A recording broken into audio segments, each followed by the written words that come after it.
It was all smiles before the Tyne-Tees derby, with Ginola making acquaintance with Brazilian star Juninho.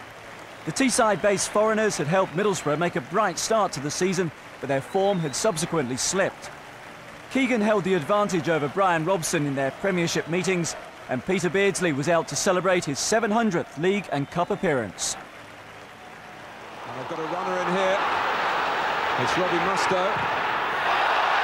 And that's the other side, I suppose, of the Newcastle selection. Middlesbrough, I'm sure, learning from the approach of Martin O'Neill's Leicester, who worked so hard to get the right result at Filbert Street. Not much more difficult, of course, in an away game. Beardsley, well stopped by Walsh. That's Elliott coming through. So a need to cover for him, and David Batty had taken up the position. In fact, he wasn't required. Middlesbrough couldn't get out. Ginola tackled by Cox. Penalty for Newcastle United in the 40th minute against Neil Cox. And Ginola, who was booked for diving at Leicester last weekend, is turned upon by Gary Walsh in particular and other Middlesbrough players. Well, I think this is one you have to see again. And I think the referee's got it absolutely right. Cox doesn't get the ball. He's a fraction late, that's all, only a fraction. But it's enough. Peter Beardsley missed a penalty in midweek, but that won't deter him. On the day when he plays his 700th club match in England, he's asked to take on the responsibility. It's Beardsley, 1-0 to Newcastle, and he goes straight to his son. Who wonders what's happening? What's all the fuss about that? I've seen you do that 236 times. He also might have seen him miss the one on Tuesday night. Yeah, there's never a doubt here. But this has been on the cards, Mark, you have to say. He smashes it, opts for the power, and that's what takes it past Gary Walsh. But it's been threatening for the last 3 or 4 minutes. Here's Ginola.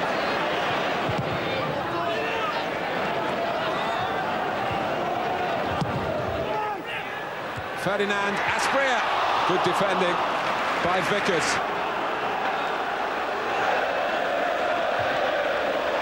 Oh, and it's Peter Beardsley. And Middlesbrough had lost their concentration. Beardsley hadn't.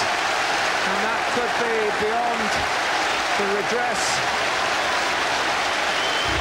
That's a huge goal. It's a bread and butter clearance. And they just go to sleep. One header down, look at the space that he's coming into. Neil Cox probably thinking, I need to get a goal back, we want to do something a little bit far forward. But back down Newcastle biting in with Elliott. Beardsley on this hat-trick, on this big day for him. And for young Drew Beardsley as well.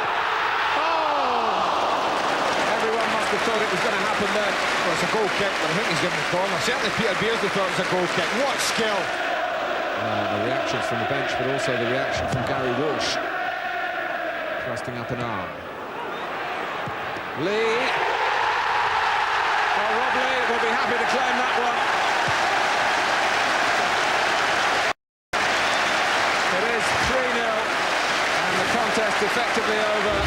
Newcastle starting, as they're quite capable of doing, rattling in the goals. Well, you can bet your life. It's been a long time coming for Rob Lee. And they're a bit unlucky, Middlesbrough, and so is Gary Walsh.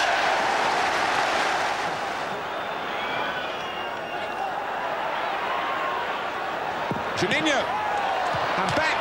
Oh, it's hit the bar when it seemed a formality.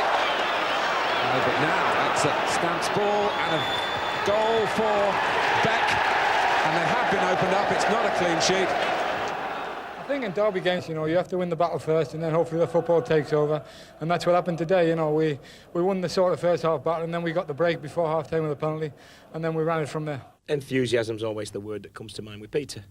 If you take that away, I mean, that's what he's got that is extra special. 36 years of age and a love and an enthusiasm for the game of football, which you don't find in many young kids these days, to be honest. And I often say to young kids when they come to training or when they join us at YTS, you can listen to what we've got to say to you, you can watch the players, but if you want to watch one guy, watch Peter Beardsley. Beardsley's young son Drew took the manager's advice to heart. He was perfectly positioned for Dad's opening goal. But was this a regular ball boy job for Beardsley Jr.? No, that's the first time, you know, but he's a Ravenelli fan and being Middlesbrough and being my 700th game, he wanted to go along and be a ball boy, so it was quite good. But the start of the season hadn't been encouraging for the 35-year-old. He'd had to endure relegation to the bench for the first 3 matches.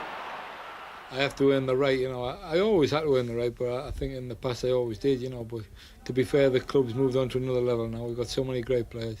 You know, no disrespect to the ones in 84, 85, 86. You know, we didn't have the quality we've got now, so I do have to fight for my place, and hopefully Liam will be on the sheet a few more times. Peter celebrated his 700th league and cup appearance with 2 goals against Middlesbrough. Now he's set himself a new challenge. I tell you what I'm looking to more than anything. I've got 235 goals in those 700 games. I'm looking to get to 250 now, you know, whether that be this season, next season. That is my target now, more than the games. I'm trying to get to 250, and obviously that'll be a great achievement. But even durable stars like Beardsley have to contemplate retirement from the game. And it's no secret he'd love to work with Kevin Keegan at St James's Park. Definitely, you know, it's an exciting place to be now, and I couldn't just walk away from it. I enjoy it too much to do that, and if I got a chance to be on the staff of this club, there's no doubt I would jump at it. You know, there's no better club at this moment in time in terms of the excitement level. We now have to achieve something, and once we do that, the place will get better and better.